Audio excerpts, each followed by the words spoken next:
Assalamualaikum warahmatullahi wabarakatuh. Waalaikumsalam warahmatullahi wabarakatuh. Ketemu kembali dengan kami di podcast Bumi Pala. Bersama kami telah hadir Ustadz Haifal Muddin SHI MH.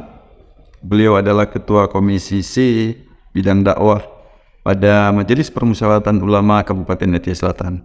Assalamualaikum. Assalamualaikum warahmatullahi wabarakatuh. Ya, ini menarik ini dari keberadaan, fungsi dan kedudukan MPU ya, yang hari ini juga dihadapkan dengan sejumlah tantangan-tantangan di umat. Barangkali nanti diskusi kita pagi Jumat ini, Ustadz, ini lebih mengarah kepada dua hal penting yang sedang kita hadapi ya. Terutama berkaitan dengan penegakan hukum di bidang syariat Islam ya. Yang kedua adalah berkaitan dengan perburuan dan perdagangan seks. Namun sebelumnya kita juga ingin mengetahui lebih banyak ya tentang sebetulnya MPU itu apa, lalu kedudukannya seperti apa, peran dan isinya seperti apa. Kalau kami tidak salah itu MPU itu agak berbeda. Kalau di Aceh MPU, tetapi kalau di luar Aceh itu silakan. Assalamualaikum warahmatullahi wabarakatuh. Bismillah walhamdulillah wa la hawla wa la quwwata illa billah. Kanda Mas Rijab, ya siap. Ini hormati, alhamdulillah dapat bersilaturahmi dengan podcast Bumi Pala Aceh Selatan. Baik, kita langsung saja ya, biar singkat, biar cepat. Baik, mohon maaf dulu, saya mungkin ini mewakili dari pimpinan Ketua senap dengan jajaran Ustadz dan juga Abu Bure-Bure yang lain. MPU Majelis Permusyawaratan Ulama. Benar, ada dua istilah yang memang di dalam implementasi pemahamannya itu. Kalau di pusat ada MUI, Majelis Ulama Indonesia. Lalu karena di Aceh ada undang-undang pemerintahan Aceh yang mengatur tentang kekhususan bidang keagamaan, maka berbeda dengan provinsi yang lain, maka kita dikhususkan dengan MPU, Majelis Permusyawaratan Ulama, dan ini diatur dalam Kanun nomor 2 tahun 2009.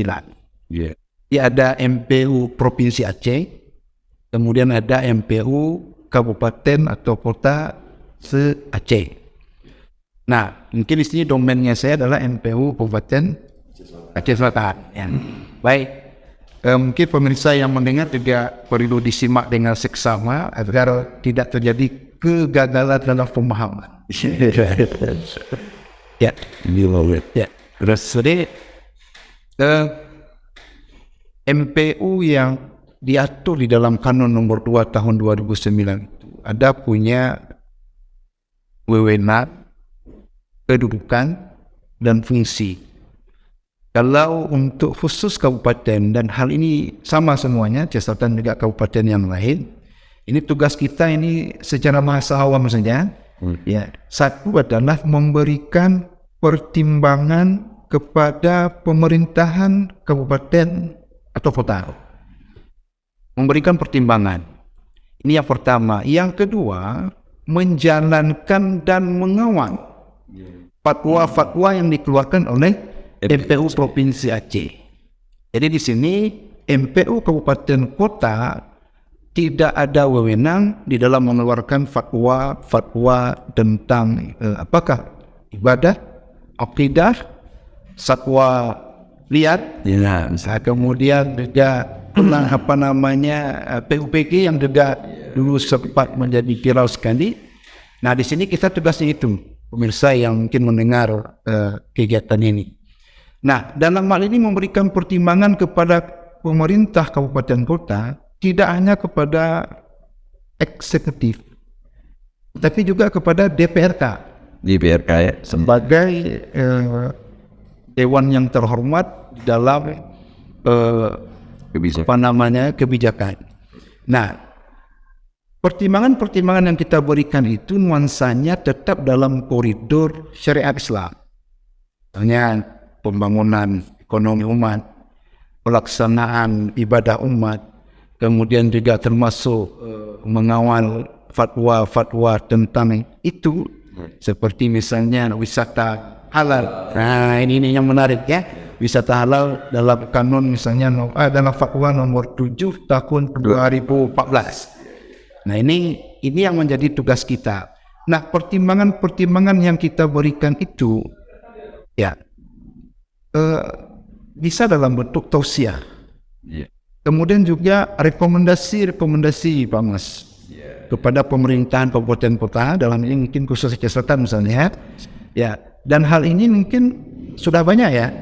Sudah banyak kita berkontribusi memberikan apakah abun ketua dalam hal tausiah, juga ada rekomendasi termasuk hasil muzakarah yang kita laksanakan. Ya, dalam hal ini dulu saya teringat sekali itu 2015 atau 2016 Ya. itu juga sudah pernah kita memberikan rekomendasi tentang penertiban tempat-tempat kafe-kafe yang memang secara penyediaan tempatnya itu agak sedikit tidak berkenan atau bertolak belakang dengan koridor syariat Islam. Ya, pada tahun 2021 juga kalau saya tidak salah juga MPWC telah mengeluarkan rekomendasi dari hasil muzakarah ya, betul, berkaitan dengan pariwisata halal, benar. Ya, dan ini benar ya. Mungkin juga Pak Mas juga mantan kepala sekretariat Kabupaten Kota Aceh Selatan juga sudah memahami itu ya. Nah, jadi pemirsa yang budiman, jadi wewenang MPU Aceh Selatan dalam ini bukan sebagai eksekutor. Ini yang harus. Ya, harus dijawab boy. Juga saya sering menerima telepon Pak Mas. Ustaz, ini gimana nih MPU? Ya, kita sampaikan. Ya, masyarakat memang tidak salah mungkin karena belum memahami tentang tugas dan fungsi MPU Kabupaten Kota. Jadi saya garis bawahi sekali lagi, MPU Kabupaten Kota tugasnya memberikan pertimbangan kepada pemerintahan, kemudian juga mengawal dan menyampaikan atau mensosialisasikan fatwa-fatwa MPWC. Ya, ini tugas yang penting MPU. Dan yang tak kalah penting adalah kita setiap tahun juga PKU, pendidikan kedaruratan. Ya, ini. Kemudian terkait juga saya gambarkan sedikit terkait dengan fatwa MPU nomor 3 tahun 2022 tentang satwa liar. Ya. Nah, ini juga sudah dikeluarkan fatwanya, dan juga kita menghimbau kepada masyarakat terutama juga menengah ke atas ya, untuk memang mentaati apa yang disampaikan di dalam fatwa, termasuk juga tausiah dari ketua MPWC dalam ini Lil Faisal, juga pimpinan yang lain, tentang untuk mentaati juga hewan-hewan itu juga bagian dari sesuatu yang wajib kita lindungi, kecuali mungkin memang bila dia sudah menyakiti atau menjadi hewan pemangsa. Iya. Nah, ini mungkin nanti kita diskusi pertimbangan lain. Tapi saya menarik untuk kembali ke soal fatwa MPWC nomor 7 tahun 2014 yang Ustaz sampaikan tadi ya, tentang pariwisata dalam pandangan Islam ya. Nah, terkadang kita juga sulit memilah ya, yang mana yang disebut wisata ya, yang mana yang disebut sebuah destinasi wisata yang telah ditetapkan. Nah, kalau secara terminologi barangkali ketika orang bicara wisata, maka itu dolan-dolan, jalan-jalan. Kemanapun dia, apapun yang dia lakukan, kalau jalan-jalan dalam rangka bermain, mendapatkan informasi dan sebagainya. Itu namanya wisata. Tetapi ada kebijakan-kebijakan ya di daerah tertentu, misalnya kita ya, yang menetapkan bahwa itu adalah destinasi, ditetapkan lewat sebuah kebijakan, dan itu bukan destinasi. Ya, nah ini sebenarnya yang harus lebih jelas ya, kepada kita, sehingga apa yang difatwakan oleh MPU Aceh ini ya bisa kita terjemahkan dalam kehidupan kita sehari-hari. Artinya yang disebut pariwisata itu mungkin bukan hanya yang sudah ditetapkan tempatnya saja, tetapi apapun kegiatan yang ada kaitannya dengan jalan-jalan dan sebagainya, itu boleh masuk ke dalam fatwa MPU Aceh nomor 7 ini. Maksud kami begini, misalnya saya ingin berikan contoh. RTH barangkali belum ditetapkan sebagai salah satu destinasi wisata, tapi banyak orang baik dari lokal ya, ataupun dari tempat lain juga bermain-main, jalan, menikmati keindahan pemandangan alam, kemudian sambil ngopi, sambil berdiskusi dengan teman. Bagi sebagian orang mengatakan itu adalah perjalanan wisata. Ya. Mungkin bagaimana pendapat? Ya, kalau istilah destinasi wisata dan juga wisata itu mungkin pemahaman itu dinas terkait yang memahami. Cuman kita melihat, mengawal, memantau dan juga menggali, Pak Mas, baik destinasi maupun wisatanya. Tolak ukurnya adalah pelanggaran syariat Islam. Karena seperti contoh FPH kita, masuk waktu sholat, maka dihentikan semua kegiatan oleh baik pengunjung maupun penyedia, orang jualan misalnya, atau tempat-tempat permainan anak-anak. Ini perlu kesadaran juga, kita disiplin. Yang kedua mungkin juga jam-jam tertentu. Khawat misalnya, mohon maaf juga, kita ini daerah kita pernah terjadi juga di bulan Ramadan ini. Betul. Ada penangkapan remaja-remaja yang berkhawat. Ini memang memalukan. Nah, MPU mengawal itu, Pak Mas. Dia mengkaji itu. Karena kami di MPU ini tidak hanya duduk di kantor, juga kita merespon itu, melihat itu. Ya, melihat itu juga menerima masukan dari masyarakat. Ya, jadi kesimpulan dan mekanisme, ada mekanismenya, benar, ada mekanisme. Jadi kita melihat dulu, tidak serta merta kita mengkomis. Oh ini pelanggaran sunnah, tidak seperti itu. Kita mengkaji dulu. Ada namanya di Pupanmus. Nah, ada panitia khusus dalam hal merumuskan beberapa gagasan untuk kita bawa ke tingkat rapat koordinasi atau rapat kerja, baru kita putuskan, baru keluarnya rekomendasi. Jadi saya ulangi lagi, MPU melihat dulu, mengkaji dulu apakah RTH atau tempat wisata-wisata yang lain atau sudah ditetapkan sebagai destinasi wisata misalnya, tetap kita melihat melanggar tidak praktek daripada amalan-amalan agama kita. Baik, ada baru sore ini beberapa hari yang lalu itu ada insiden yang langsung memalukan kita bersama. Ya, benar. Ini apa sudah direspon oleh Engking? Ya, terima kasih Pak Mas mengingatkan itu ya. Jadi ini saya sampaikan kepada audien atau para pemirsa yang mendengar, sudah kita respon dengan mengeluarkan pernyataan. Atau bukan rekomendasi ya, himbauan kepada sikap para ulama kita dalam ruang lingkup yang terhormat Majelis Ulama kita. Kita tetap menyesali itu sesuai dengan sudah mungkin para pemirsa sudah membaca semuanya. Sudah viral, ya, memalukan ya. Tapi begini, kita tidak hanya menyesali itu contoh. Kita menginginkan ke depan ini mungkin ada yang keliru di dalam memahami wisata itu di dalam bahasa MPU ya. Kita bagaimana kejadian yang sudah terjadi baru-baru yang viral ini, pelanggaran syariat Islam ini menjadi pelajaran bagi yang lain. Nah, makanya di sini kami menghimbau juga kepada tim pemerintahan. Ini agak serius sedikit kita mendapatkannya ya. Dan juga kami inginnya begini Pak Mas. Ada satu ide atau gagasan dari pihak terkait misalnya, apakah Satpol PP atau mungkin syariat Islam ya, Syariat Islam ya. untuk memanggil semua pelaku-pelaku wisata itu. Duduk bersama. Kita tidak mau hal yang ini membuat miskomunikasi.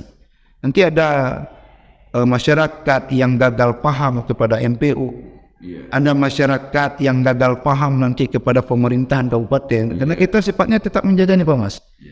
Nah, ini mungkin bisa disampaikan melalui ini saya sampaikan ini agar duduk bersama Sehingga tidak saling menyalahkan. tidak saling menyalahkan sehingga fatwa tentang wisata yang sensasi ini terlaksana di kabupaten kita. Kita akan berkesempatan nanti mengundang para pihak yang kita sampaikan itu untuk menjelaskan ke publik ya bagaimana dengan insiden yang baru-baru ini terjadi di daerah kita. Ini sangat memalukan kita.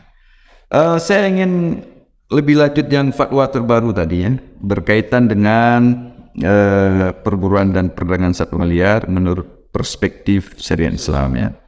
Ini barangkali menurut kami ini penting sekali ini Ustaz, karena memang intensitas konflik satwa manusia di kabupaten kita dan secara menyeluruh di Aceh khususnya ya itu dari hari ke hari semakin meningkat. Ini menurut kami tidak saja himbauan seperti ini, tetapi bagaimana kemudian ini harus menjadi gerakan yang kolaborasi antara ulama, pemerintah dengan stakeholder yang lain gitu. Mungkin seperti itu dan kami harapannya seperti apa nih? Ya, harapannya Pak Ustadz ya, ini terkait dengan wisata, terkait dengan perburuan dan perdagangan satwa ini, konflik satwa manusia. Terakhir adalah bagaimana dikaitkan pelaksanaan syariat Islam dalam rangka kita menghadapi bulan suci Ramadan ini. Baik. Ya, terima kasih Pak Mas. Meminta tanggapan nih. Satwa liar, kemudian wisata halal, ya, kemudian juga dalam rangka Tathib Ramadan, ya, menyambut bulan suci Ramadan.